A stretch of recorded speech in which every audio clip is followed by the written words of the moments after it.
Family, welcome. SEC Media Days, Atlanta, Georgia. You had Tim Keenan, you had Deontae Lawson, you had Kadyn Proctor, and of course, Coach Kalen DeBoer at the podium. How this video is going to work, I'm going to play each of those interviews. After each interview, I'm going to discuss a little bit about the player, a couple highlights, it won't be long, and then at the tail end of the video, you get Coach Kalen DeBoer for 30 minutes. So stay tuned. I want to tell you guys that we are giving away game tickets, okay? This is for a raffle, all right? $25 to get into the raffle. Venmo, Bama_YouTube, Cash App, Bama YouTube. It's front row tickets to Alabama's home opener against Louisiana Monroe. These are stellar tickets, all right, to see Alabama under the lights. You probably get an opportunity to see all three quarterbacks play. With that said, let's get to the first interview from SEC Media Day with Alabama linebacker Deontae Lawson. AP Stedham, AP as we see it. Deontae, what would you like to see different from the defense this year? You know, to help the team win. What would you like to see different?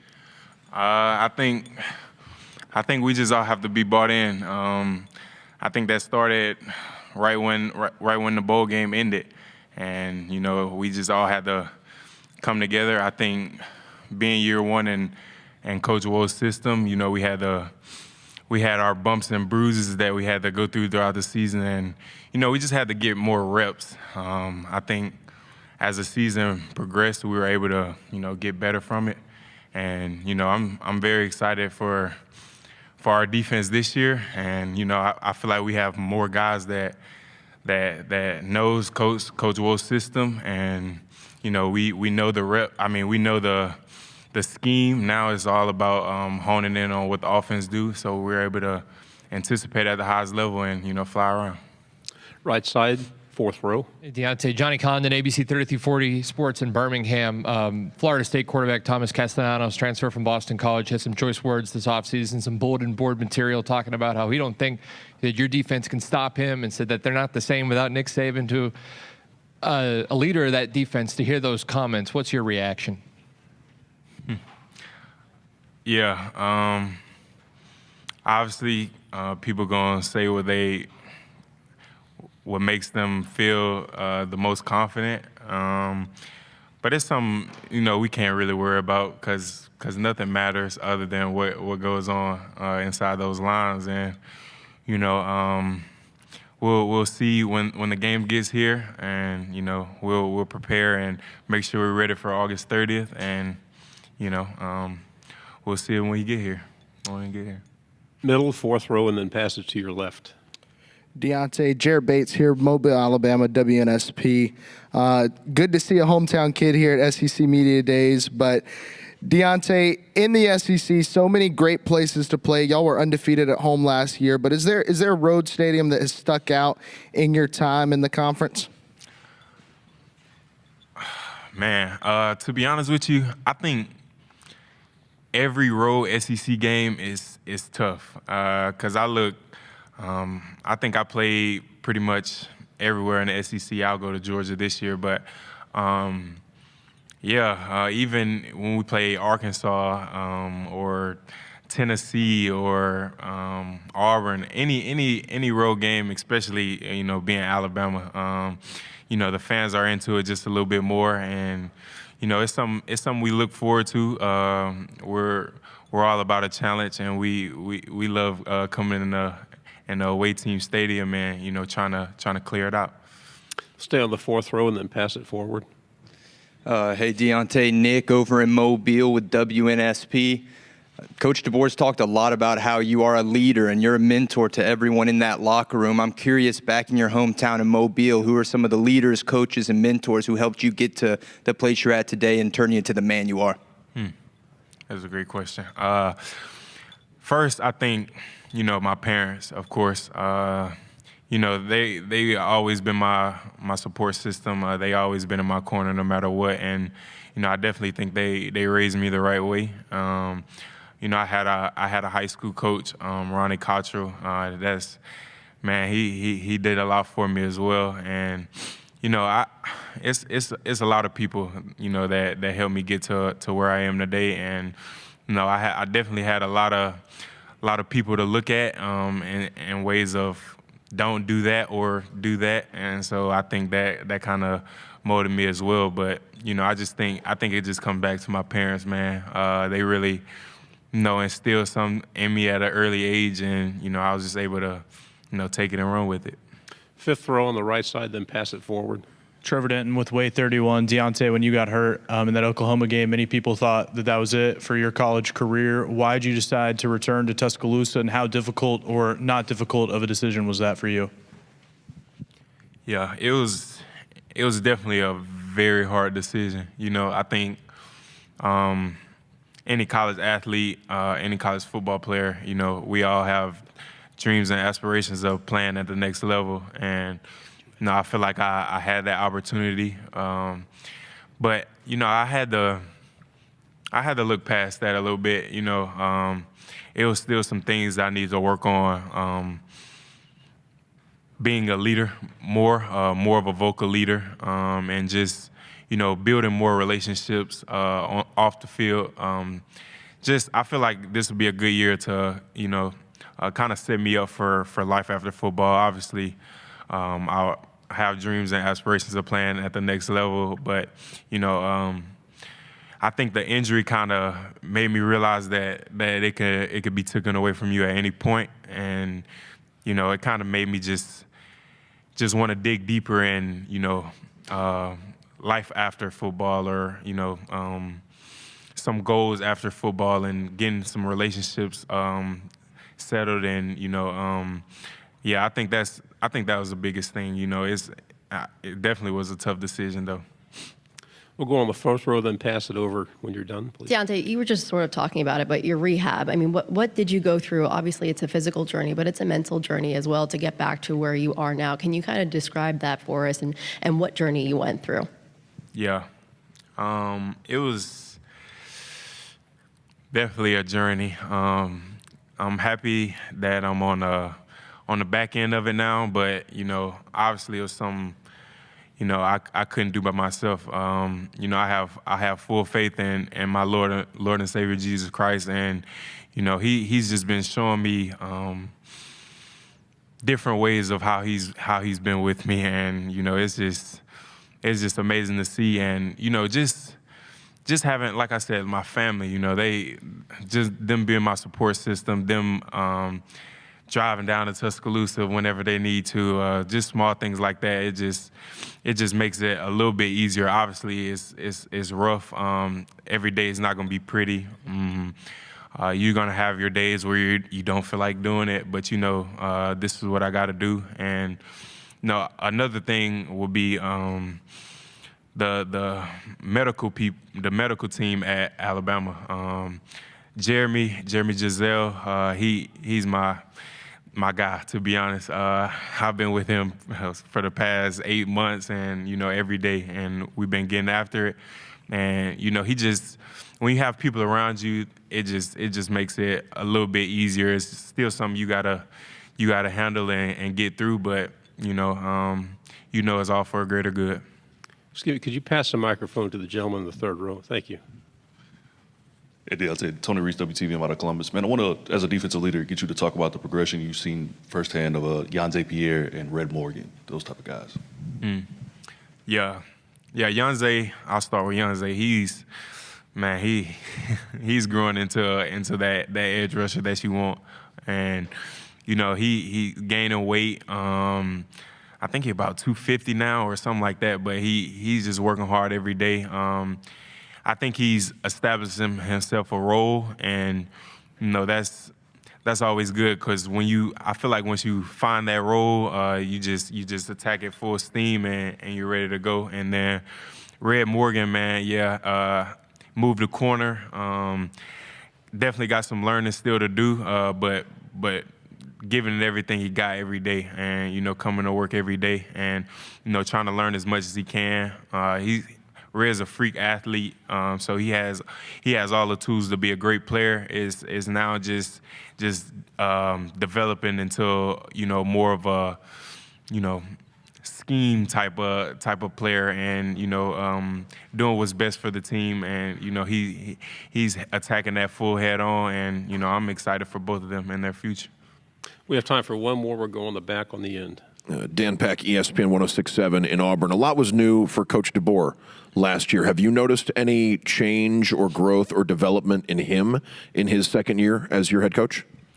Yeah, no doubt. I think, last year it's hard to replace Coach Saban, and, just for him to come in and, just to take the job, that shows the confidence that he has in himself. And,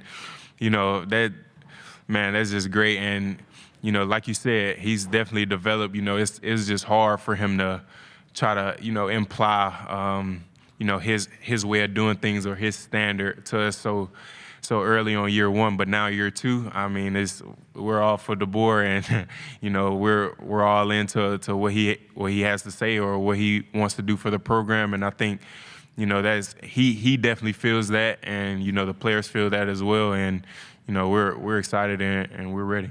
One of the things that stood out to me when listening to Deontae Lawson is the confidence, the poise, leadership. This young man should be in the NFL. I think the world of college football doesn't understand how good Deontae Lawson is. Alabama fans have a loaded inside linebacker room. You look at Nakai Hill-Green, you look at Deontae Lawson. These guys coming back along with Justin Jefferson, mentioned a couple young guys that we saw during the springtime. Alabama at linebacker is completely set. Love everything that Deontae Lawson had to say. Represents Alabama very well. And I think going into the season, he's going to have a fantastic year. If for those of us just joining us, game tickets is our raffle, $25 to get in. Cash App, Bama YouTube, Venmo, Bama YouTube. 2 front row tickets to Alabama versus Louisiana Monroe, Section C, Row 2. It's an insane view for Alabama's home opener. Coming up next, you got Tim Keenan. Love big Tim Keenan, okay, out of Birmingham. Another in-state guy that I think just screams Alabama. Love his interview. That's up next right now on Bama Football on YouTube. Following that, you got Kadyn Proctor and then Coach Kalen DeBoer.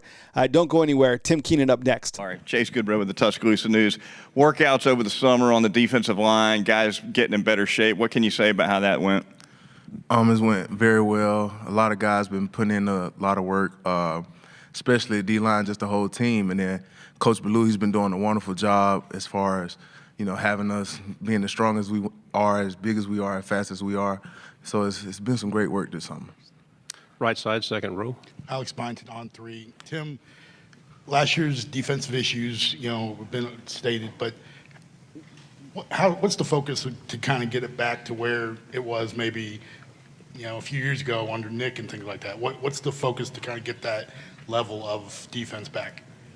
Really just execution and focus, attention to detail, going out there and doing the coach's plan, and just trusting our ability and trusting our coaching. Just playing the whole 60 minutes, playing the whole game through, and just playing to, beat the other man. Left side, third row, then pass it to your left, please. Tim Davis-Baker, WSFA in Montgomery. A lot of people seem to think that the secondary this year can be one of the best in college football. Do you believe that, and what have you seen from them so far?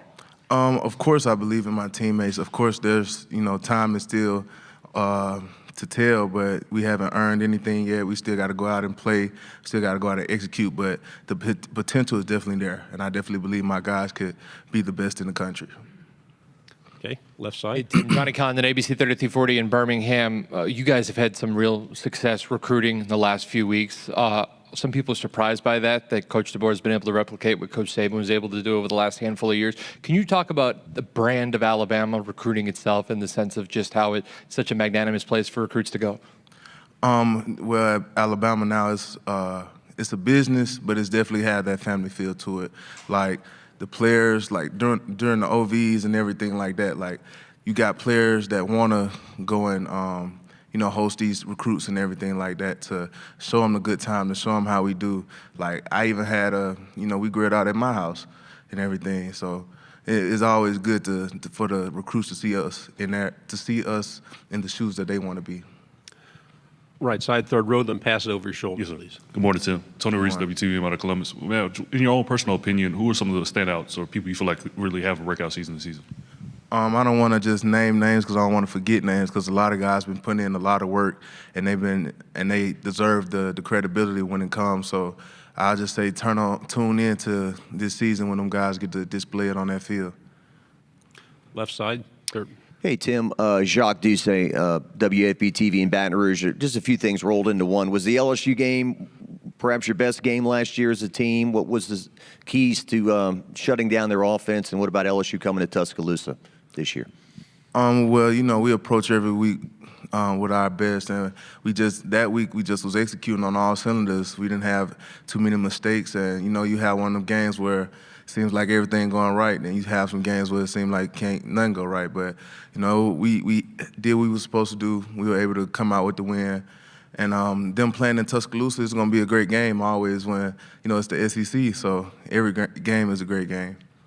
Middle section, fourth row. Julian Mitchell, WVTM 13 in Birmingham. I spoke with your dad a moment ago. He talked about how proud he is of you and how much he wanted you to play here for Alabama. To be sitting here as a player and a leader, representative of the Tide, what does that mean? How motivated are you to lead this new charge at Alabama? I'm gonna say I'm so Roll Tide. I'm so Alabama. Like growing up watching it my whole life, then finally get to be a part of it. Now I finally get to lead it. It's an honor and a blessing and a privilege. So, I talk to God all the time to make sure I'm leading in the right way and that I'm guiding the boys in the right way. Left side, fourth row. Hey, Tim, Jordan Hill from Dogs 24/7. This year, Alabama will play at Georgia for the first time in 10 years. What, if anything, do you know about Sanford Stadium playing at Georgia? And then also just the challenge of playing night games on the road in the SEC. Well, like I said, it's the SEC, and Georgia is definitely a great opponent to play against. I definitely went to Athens Stadium when I was a recruit, went to a Georgia game, so I know it get pretty turned up in there. So it's going to be a fun time when we go get to play in Athens. Question on the third row. Alabama maybe hasn't had a superstar personality at wide receiver since maybe Julio Jones. What Ryan's been able to do, Ryan Williams, can you just talk about he's been able to handle that level of success while still being one of the most productive freshmen in the country last season? Yeah, Ryan, he's definitely a pro. He's wise beyond his years. I appreciate how he carries himself. He's, not, his name may be Hollywood, but he's far from it, He's very humble. I love the kid. I love that his work ethic. I love that he just, at the end of the day, he 18 now? Yeah, he an 18-year-old kid now or whatever. So, kudos to him for, doing what he need to do. Front row here on the left. Chase Goodbread again with the Tuscaloosa News. You mentioned a few minutes ago grilling for some recruits over the summer. So what came off the grill, and how do you rate your grill game? Oh, I'm the grill master now, so we can throw the chicken, yo to the good news. But yeah, I'm the grill master. I can throw some chicken on there for you, some smoked rotel, good burgers, sausage, hot dog, ribs. I'm working on my brisket though. I'm finna get me a pellet grill. I gotta work on my brisket, but other than that, yeah, we're gonna have some good eating. Right side, second row. Tim, just because you brought it up, you mentioned Ryan's age. There was a lot made on social media and on TV about he's a 17-year-old, and did that narrative kind of get old, or what was the players' reaction? Were you joking with Ryan about kind of that narrative, media narrative out there?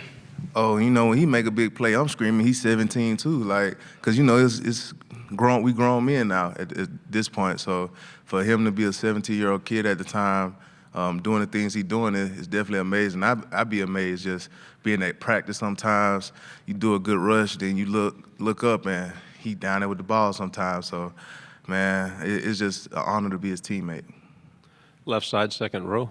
Good morning, AP Stedham, AP as we see it. What do you want to be different for this team in 2025?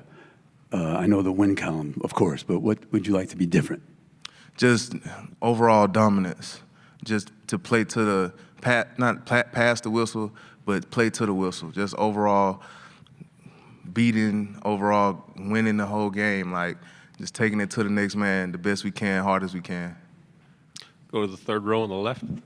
Another Birmingham area kid is Jalen Mbakwe, trying to make the transition from cornerback to receiver. Obviously, he's a really talented, athletic kid. Can you just talk about his skill set and if you think he'll be able to make that transition? I definitely, anything he put his mind to, he'll be able to do. He's a great athlete, great kid. He has his head down. He works. and he's coachable. So when you have all those things, you're able to make strides in the things that you want to do. So I definitely feel like Baca do what he needs to do and do whatever he wants to do. Final question over here on the left in the back. Dan Peck, ESPN 106.7 and Auburn. What are the most important things for someone whose playing time is going to increase in 2025 as far as being ready for that action, for that increase? Like you said, you got to stay ready so you ain't got to get ready. You got to know the calls, just like the first. If you're not a first teamer, on that first team, you got to know more calls than the first team, just to be ready, just in case your number is called. So you always want to be prepared. That way, when the time comes, you're not, looking around for help. Tim, thank you very much. Good job. Thank you. I love that interview with Tim Keenan. You get to really see his personality. I love when he was talking about being the grill master, right? And he's working on his brisket. Tim Keenan coming back for Alabama's defensive line. Again, there's 3 reasons that I feel Alabama is better this coming season. One is all the starters on defense that are returning from secondary, inside linebacker, outside linebacker, wolf position, whatever you want to call it, in defensive line. Tim Keenan, James Smith, Jeremiah Beeman, those guys are absolutely stellar. Tim Keenan is a leader. He's a 5th-year guy. Alabama has 17 seniors on this team. Coming up next, you got Kadyn Proctor, 6'7", 366-pound lineman. If you just joined us, we're going interview by interview. Coach Kalen DeBoer after this interview with Kadyn Proctor. Again, the raffle this week will spin the pinwheel hopefully on Thursday. But Cash App, Bama YouTube, or Venmo, Bama YouTube, $25, okay? You want to get in, you can get in as many times as you want for front row tickets to Alabama versus Louisiana Monroe. All right, I got the tickets. Section C, row 2, Saturday, September 6th.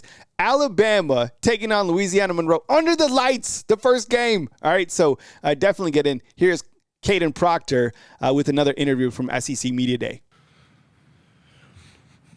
Hey, Kadyn, Michael Bronner, WNSP in Mobile. You were quoted earlier today talking about the quarterback battle, saying you guys really don't know who the quarterback is going to be. I was wondering if you could talk about all 3 guys and, the development you've seen from Keelan specifically since he's gotten to campus.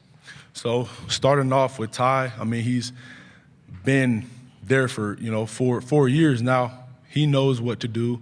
He's doing to his best abilities to succeed, and just having that experience. I know he hasn't been a starting quarterback, but he knows what he's doing. And Austin Mack, he's been at that same type of level too. Like, he knows what he's doing, tall guy, lengthy. Something that I want to point out is they all can run. They can scoot. The arm talent is crazy from all 3 of them. And I'm just proud of Keelan for coming in as a freshman. It's not hard, especially, being the SEC at quarterback, but they're all 3 doing their job. So I'm proud of all of them. Middle, second row. Hey, Kadyn. I'm curious, when you have a group of very highly touted offensive linemen that come in from this freshman class, what's your first message to them and be like, okay, this is how the SEC is different? So my first message to them is that I've been through some hard things, and I never want them to go through what I had to go through my freshman year, after giving up however many sacks that I did. So I just want to show them that I love them, I care for them. If they want to come talk to me, if they want to go watch film, they can call me up, and I just want to be that role model for them. So yeah. Right side, third row. Hey, Kadyn, Johnny Condon, ABC 3340 Sports in Birmingham. Ryan Williams kind of flashed last year as a freshman, became kind of a superstar throughout the country. I'm interested to see what he's like behind the scenes with teammates and just how he's handled that level of fame and success after 1 year. Behind the scenes, he is a funny guy. Like, if y'all ever get to talk to him, he's a funny, goofy guy. Obviously, you've seen the TikTok dances. He's not afraid of who he is, and I love that for him. And he's had great success his first year, and I know year 2 is going to be even better for him.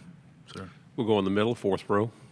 Kadyn, Tyler Shaw with KBTX and College Station. Wanted to ask about one of your new teammates, Cam Dewberry, on that offensive line. Just kind of what is he like as a teammate, and kind of what does he add to that group? What he brings to this group is intensity. He's had those years where he started. He's been playing since early freshman year, so he's been through those tough environments. He knows what's going on, and he's older than me, so he has a little bit more experience than me. So some things that I don't know, he could teach me. And I love that, we have those elder guys. We always have a have a mix of young guys too that he can teach and that I can teach, and we kind of feed off of each other for sure from the past experiences that we've had. Right side, then pass it forward, please. Kadyn, Coach DeBoer mentioned kind of a rotation that y'all have of 6 offensive linemen right now. Just how have you seen that group come along throughout the spring and the summer? I would say every single offensive lineman, just going from the whatever top 6 to all 20 of them, even the walk-ons, we're working our tails off in the weight room, in the meeting room. Like especially I just want to highlight the freshmen that have came in. All of them came in ready to go, ready to work. I would say even better than me when I came in as a freshman. They just have that level of intensity to them, and I know they want to work. But the top 6, I mean, whoever those 5 are that are, come August 30th, I'm gonna be proud of each one of them, and I know that the coaches are gonna make the best decision moving forward. So, second, bro. Alex Byington on 3. A lot has been made of Thomas Castellano's comments this offseason. First off, what was the reaction within the locker room when the FSU quarterback is saying what he's saying? And then what does it say about the standard of that team, Alabama, that you have an opposing quarterback speaking like that? We really don't focus on that too much. I mean, it's all going to come down to the preparation. We're going to see on August 30th who the winner is, but that's not the focus right now. We haven't even made it to fall camp yet. We still have a couple weeks of summer workouts left. So that's been the intent and focus right now from our group, and we're not really giving in to whatever anybody else is saying. It's all internal, keeping it in-house, man. Left side, 4th row, then pass it over, please. Jordan Hill, Dogs 24/7. Kadyn, y'all's game against Georgia last year, back and forth, a wild one. What immediately comes to mind when you think back to that game and just how it played out? I feel like everybody did their job to the best of their abilities and ultimately came out with the dub. But not just that Georgia game. We've had those games. I mean, the SEC is tough, man. That's just how those games go. And keeping the team down like that, I know we got up 28-0, but it's hard keeping the team down like that. You know what I'm saying? So it's a great team, and it's always an exciting one when we play them. Left side, back row. Dan Peck, ESPN 106.7 in Auburn. A lot was new for Coach DeBoer last year. Have you noticed any growth or development in his second season as your head coach? I would just say that he's more comfortable. It's hard coming to the SEC as a first-year head coach. I mean, that's stressful for sure. And I don't want anybody to hate on my coach or anything like that. So I'm doing everything to my best ability to provide, for him to have the best success. You know what I'm saying? So, but I would say the comfortability. We're relationship based, and that's just what it's been throughout this past year. Yeah. 4th row in the middle, then pass it to your right. Hey, Kadyn, Nick Wiggins over in Mobile, Alabama. You've been in the SEC a minute. They say it just means more. I'm curious if you have an interesting story on what was your welcome to the SEC moment where you thought, man, it really is different here. I would say just freshman year, we obviously seen the stats that I gave up and how many sacks. I mean, that kind of speaks for itself right there, is how hard it was. But one specific play was Middle Tennessee, my first ever game. I'm taking an outside zone track to the right. And before I had even got my right foot in the ground, I had a linebacker run through my chest. He wasn't even worrying about the play. He was just trying to run through me. So that's how I knew. It was like, yep, that's welcome to college football right there. And that's from that day on, man, I think about it. I just got to laugh it off, honestly. Yeah. Front row. Alex Scarborough, 247 Sports. I wanted to ask you about one guy you play alongside and one guy you go against in practice. Gino Vandermark, what has he brought to this program last year? What can he bring this year? And then Quay Russo, how have you sort of seen him develop? For Gino, he's had a lot of experience. He's in his last year of eligibility. He's played a long time of football. He knows what he's doing. He's a smart guy. But ever since going to Alabama, he's gotten stronger, gotten faster, and he's just had that focus and intent, knowing that he's an older guy and knows that this is his last year. He's got a sense of urgency, honestly, to be the best that he can. And Quay, I remember a play yesterday where he shot off the ball on me outside of the tight end, and it's just hard getting to that guy. That's just how he is. He's a fast, strong, powerful guy. You never know what he's going to do. He's got great hands, great feet, powerful guy. That's really what it is. He's a strong dude. So that's what I want to highlight about him. And he's about business also. So they're both about business. 2 final questions in the red shirt, then pass it over your shoulder, please. Kadyn, Jarrett Bates, WNSP Mobile. You've had a unique opportunity being in the SEC, playing lots of football there against great opponents, protecting a guy who's a crazy athlete like Jalen Milroe, Ryan Williams outside, freak athlete there, and even maybe in your time transferring back to Iowa, seeing Caitlin Clark. Who's the best college athlete you think you've ever seen? I would say Caitlin Clark for sure. There's talks about who's the best athlete to come out of Iowa, and I don't want anybody to say my name. I don't want anybody to say my name. I want them to say Caitlin Clark, because the things that I've seen her do is crazy, and that's probably, I want to say that's the best basketball player that I've seen, honestly. Kadyn, you've talked a couple of times about the struggles from freshman year. What do you think was the biggest reason for that, and what do you think you've been able to change so that you're not, getting beaten all the time and giving up sacks? I feel like I got flustered a lot. It's hard thinking. You play slower when you think. You get up to the ball, you're not really sure about what you're doing. So that was the biggest part. It wasn't about the weight or anything like that, because I played last season 10 pounds heavier than I was my freshman season, and I had better stats than my freshman year. So I feel like it's just thinking. It's hard mentally. It's a mental challenge, especially playing in tough environments. All right, when you look to Alabama's offensive line, clearly got Proctor coming back, Parker Brailsford, and Jaden Roberts. We know about those guys, and those guys should be stellar this year. Cam Dewberry takes over for Tyler Booker. That's a huge role to replace. And then Wilcom Formby, hopefully he can be that guy this year. If he can, I think Alabama is going to be so dangerous on the offense. But it all comes down to the offensive line. As we know, those guys protect. They open up holes for the running backs, create lanes for passing lanes for the quarterbacks. Alabama's so dangerous on offense at the skill positions. Another thing that stood out to me is did he say that he has, what did he have? How many bottles of cologne did he have? 100? Over 100? I mean, if you do the simple math, seriously, if you do 100, let's just keep it simple. What do you say, 100? And an average bottle is what? Man, that guy spent almost like 10 grand on cologne.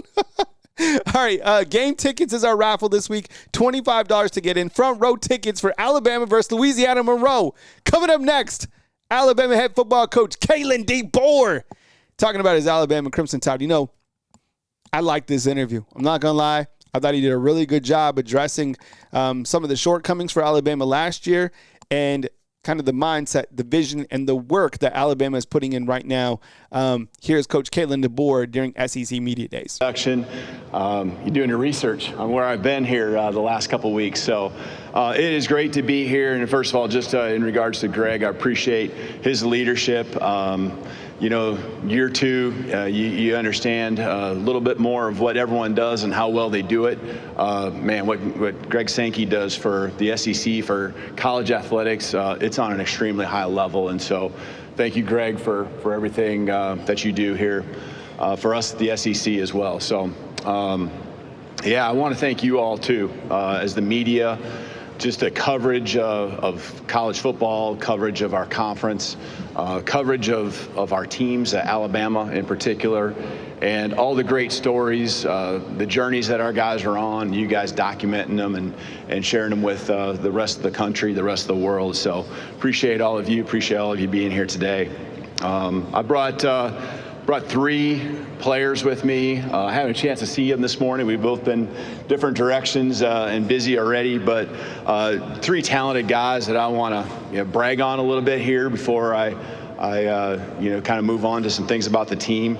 Offensively, brought Kadyn Proctor. He's our 3rd year offensive tackle.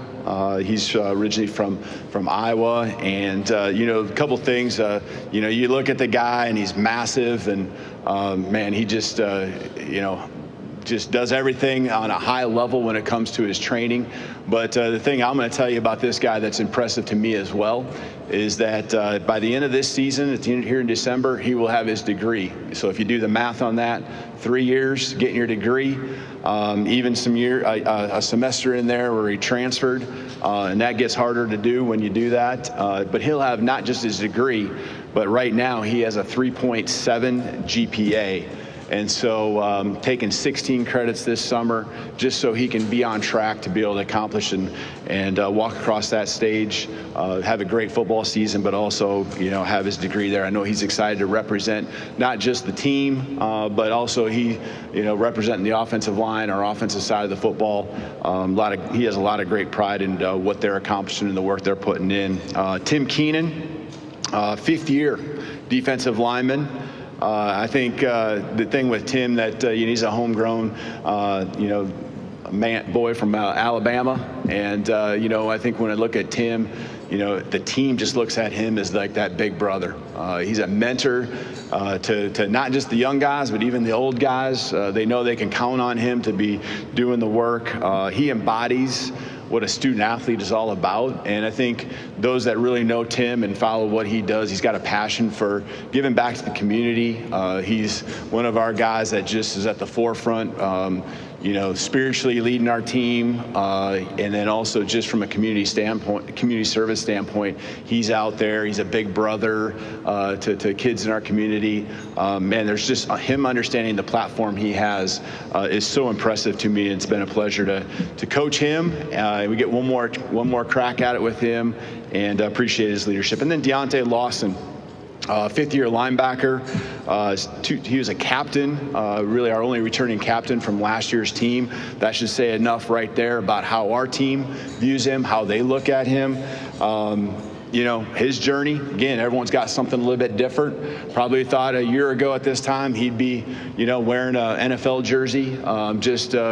Circumstances as they may be, just coming back from an injury, seeing him attack it, seeing him and his mindset, him understanding the circumstances he can't control and what he can.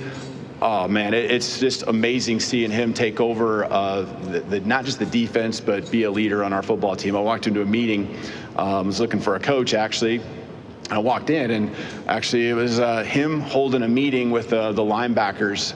That was, I guess, yesterday morning. It seems like forever ago, but it was yesterday morning. And listened for about 30 seconds. I knew that meeting was in a good position. Coaching it like a coach. And when you have guys on the field that are like him, that understand the depth, the details, you're headed in the right direction and have a chance. So those are our 3 guys, super proud of them, their journeys. I think the common theme with all of them is they're high character guys. They're extremely driven. I think, again, they represent a lot of what our team's all about. They're leaders on the team, but they're also leaders in the community. Before I move on to our team, one person I also want to thank is just our athletic director, Greg Byrne, just for his leadership. Much like Greg Sankey, the world of college athletics and it ever changing. You got to have those people at the top that are working through it and coming up with solutions. And I can't thank Greg enough for the way he communicates with me on the direction we need to be going and what might lie ahead. I think his foresight's been critical going back to when I first got here, and especially even going back to a year ago on what it might look like with the evolving and the evolution of what college athletics looks like today. Second season, familiarity's been a word that's been used a lot already this morning with different interviews. That's great. It helps you feel good about where your family's living and what those routines are. That's important to me and our success. You got to have that piece in place. Familiarity with it, and I think the common word also would be continuity. Starts with our coaching staff. Really, one change on the defensive side of the ball, and then the addition of Ryan Grubb on the offensive side everyone else, not just the position coaches, but quality control coaches, graduate assistants, recruiting staff, strength and conditioning, academics, training room. We really had no turnover in all those areas. And so that's exciting to me because I think that says a lot about the belief and the excitement of what lies ahead. And that you have the right people. You know, you talk about getting the right people on the bus, the right people in your program and inside the building, and I feel like we certainly have that. So continuity is a huge piece of kind of what year 2 is all about right now. That trickles down to your players. You know, the leadership from the staff is there, but really the culture that we want to try to exude, try to have, it comes to life through our players, and they are making that happen. It's the day-to-day, and as we speak right now, they're on the field, you know, in a nice warm morning in Tuscaloosa, you know, getting after it. And I can't tell you how impressed I've been with them just focusing on the main thing, and that's the work. Not getting ahead of themselves, not even worried really about practice number 1, game number 1 for sure, or even further down the road in the season. I know they'll get asked questions about it and have to answer some of those today, but when it comes down to what we're focused on, it's the day-to-day work that these guys are really like honed in on, and making sure that they take care of to give themselves a chance to be highly successful this fall. The team's an extremely coachable group. They compete with each other, a lot of competitions within, you know, but just the competition against themselves to be the best they can be, they've really bought into that. You know, when it comes to who we lost, really 8 seniors last year, 3 on defense, 2 on offense, 3 specialists, which, you know, got asked that question really the first time in a long time talking about our specialists. It's one of the positions and one of the areas you always kind of look past. But as much as we played young guys, we played, I think, the most freshmen on special team snaps in the entire league, and I really think it wasn't even close. There was also 3 specialists, punter, kicker, and long snapper, that were mainstays in the program for quite some time, or had a lot of experience playing at a high level. So we replaced all of those guys, and that would probably be something that we really gotta work through, and got a confidence and belief in the guys that are in our program that they'll step up. So, you know, we're right at about 17 seniors, so that's double what we had a year ago. We did lose the 3 guys to early outs in the NFL with Jalen Milroe, Tyler Booker, and Jahad Campbell, deservingly so. Those guys getting their opportunities to go make the most of it at the next level. So experience, and I think really when it comes down to where do you want to improve, where do you need to get better, it's reps. You know, all of us get better at our jobs by taking more reps. You know, myself as a head coach at this place here at Alabama, you guys in your roles, our players, and then it's reps together. And so again, familiarity, continuity, repetitions. We got to be better in the big moments. We lost some close games last year, and we had chances, maybe not even the fourth quarter, but we had chances earlier in the game to separate ourselves or make a play here or there. And you know, whether it was the belief or whether it was the confidence, a lot of that just comes through repetitions. And so we've really had a great offseason, understanding where we fell short, why we fell short, not just the what and the how, but the why. And I'm excited about our guys, you know, taking those next steps, understanding when we get in those moments this year, those critical times, how to come through and make the play that's necessary to go win football games. We were undefeated at home, but we also struggled on the road. And we start this year on the road and go to Florida State, and we know that, you know, they're going to have something to prove as well. And so that's going to be, you know, a great environment to get tested early on. And so, you know, we don't need to look anything beyond that as far as our preparation or what might lie, because none of it matters unless we take care of business and do what we're doing, being our best in that week 1 game against Florida State. But being on the road and playing better on the road is certainly got to be a point that that happens, you know, this year in our football program. You know, defensively, a lot of returners coming back. We excelled when it came to taking the football away. I think we're in the top 4 or 5 in the country there. really the most takeaways that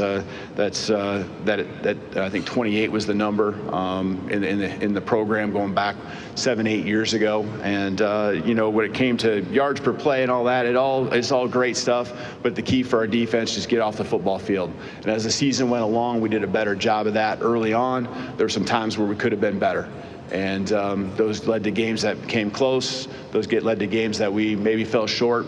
Offensively, I think it's just consistency. It's consistency in all areas. We want to have the ability to be balanced. That doesn't mean that the statistics look equal when the game's over or the season's done. But the ability to run the football when someone's taking the pass game and vice versa. When the opposite happens. So I think, more and more pieces coming together, the development of players at all positions. I'm excited about what we have there. An offensive line is where it really starts, really 6 guys that are strongly in the rotation with a lot of others that are up and coming and developing quickly that I could see, competing for spots as the season goes along as well.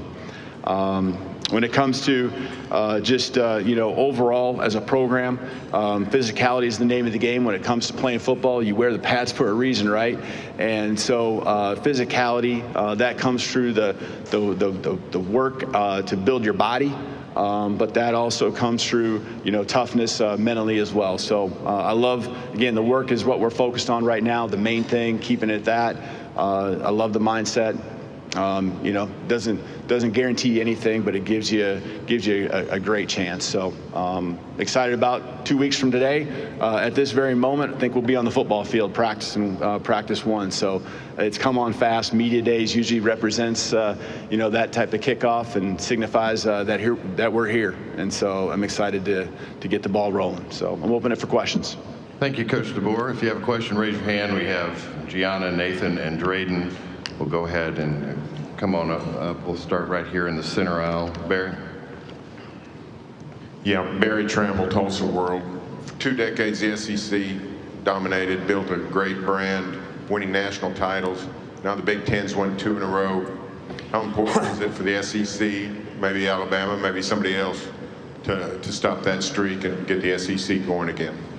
Yeah, I think individually in our own programs, that's our responsibility to be to be at the top. Right, that's the expectation of, I know at Alabama, but also the expectation for the SEC as a whole. I still feel that the SEC, top to bottom, is as strong as you'll find. And, we experienced that last year. You had games where you showed what your ceiling was, but you also had to back it up and play the next week against again. And it showed that every team in the league can win on every given Saturday. So, we want to prove ourselves as a program, but also as a league as well.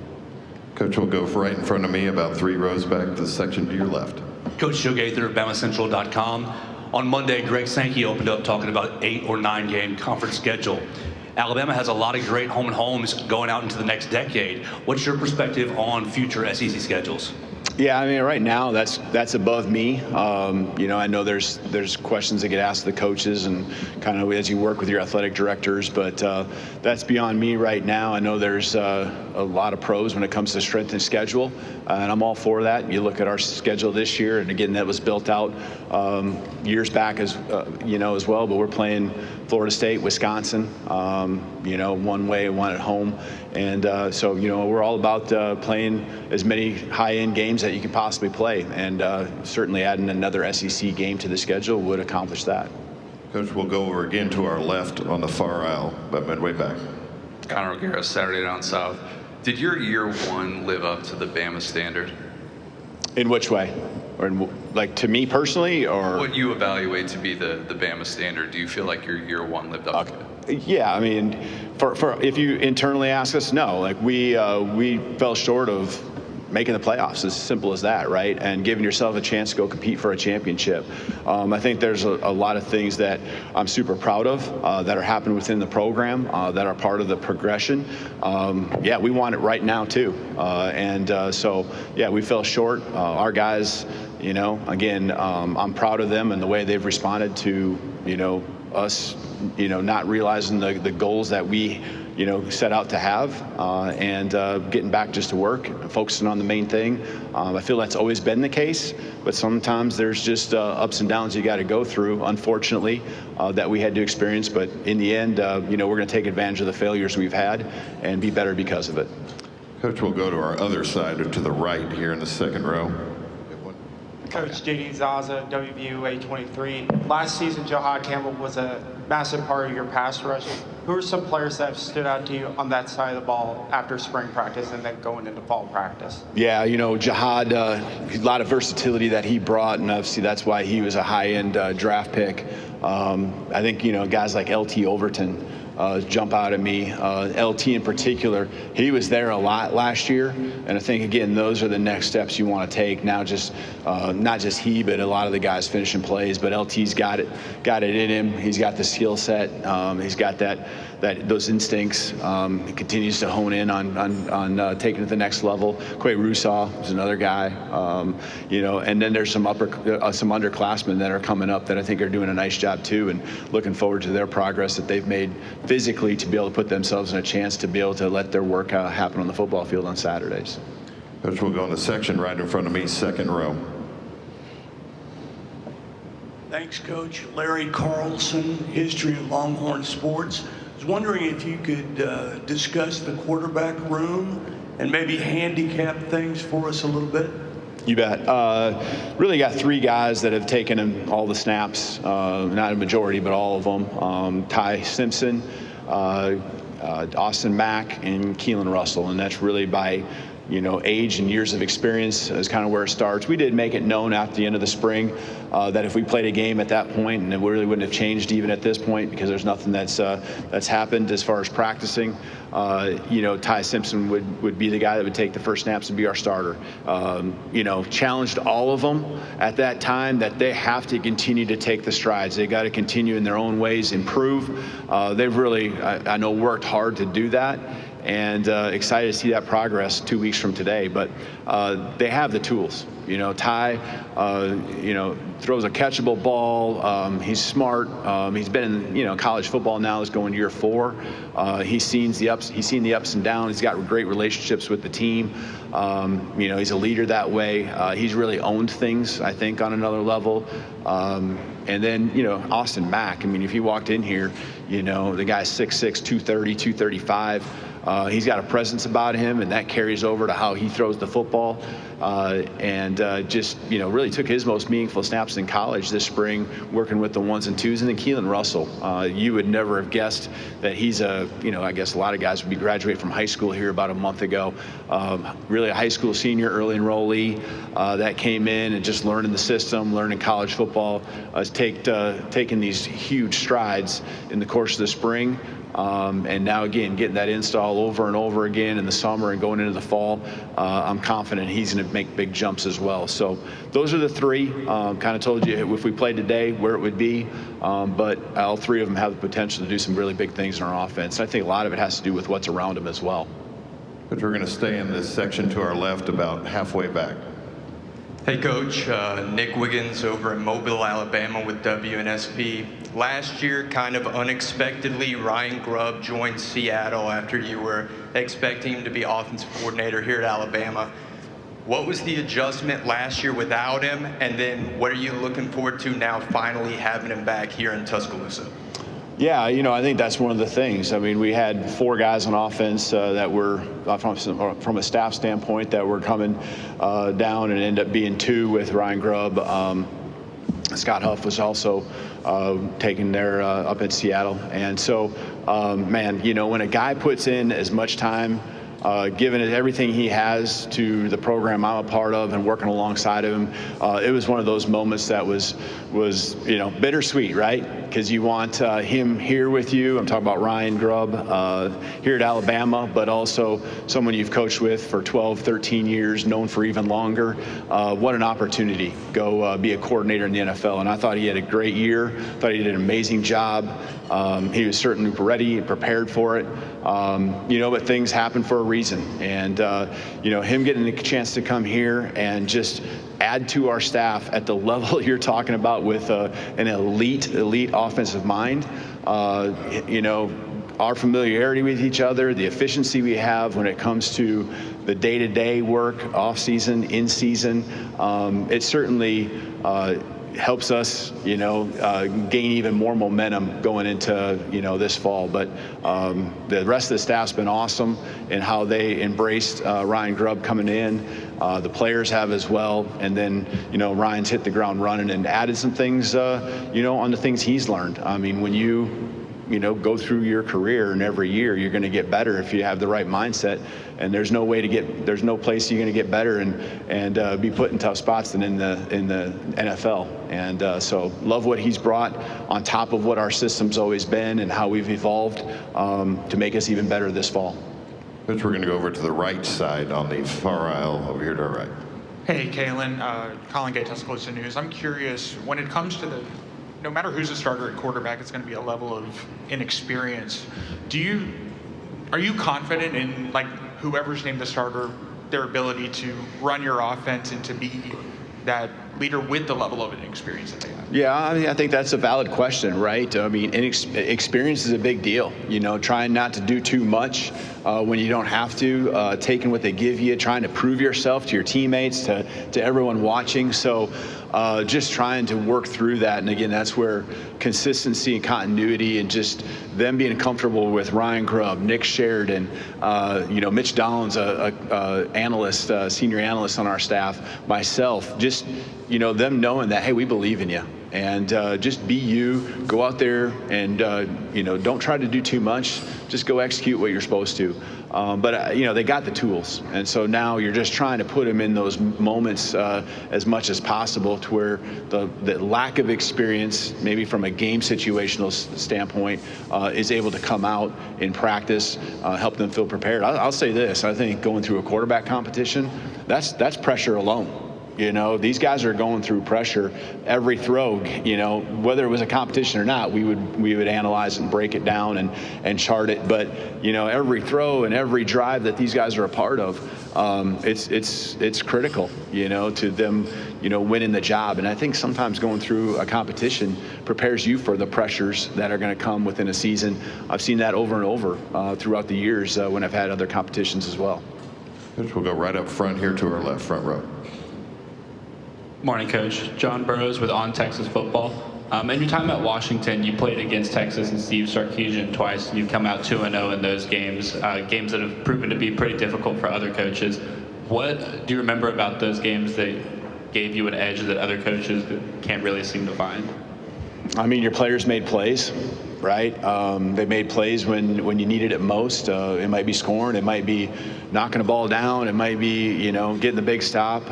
Coach Sark is an elite football mind. He's an elite football coach. He's been doing it as a coordinator, as a head coach on a high level. And so going into those games, had nothing but the most respect. Walking out of it, that didn't change. And so, it showed just even in his transition to the SEC last year, that he evolved and made those adjustments and did the things he had to do to put himself in a spot to not just be playing for a championship, but also in the playoffs.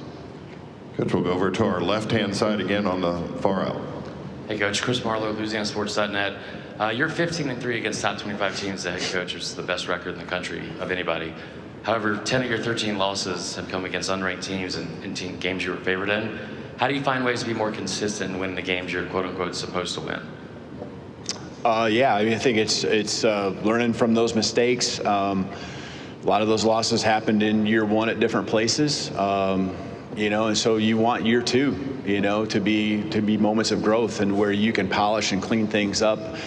Areas when you installed offense, defense, special team schemes that are just your foundation, that you can now just, you're never taking it for granted. You're starting over from scratch every single season, but now you build on tangents based on the personnel you have, which help you win more football games.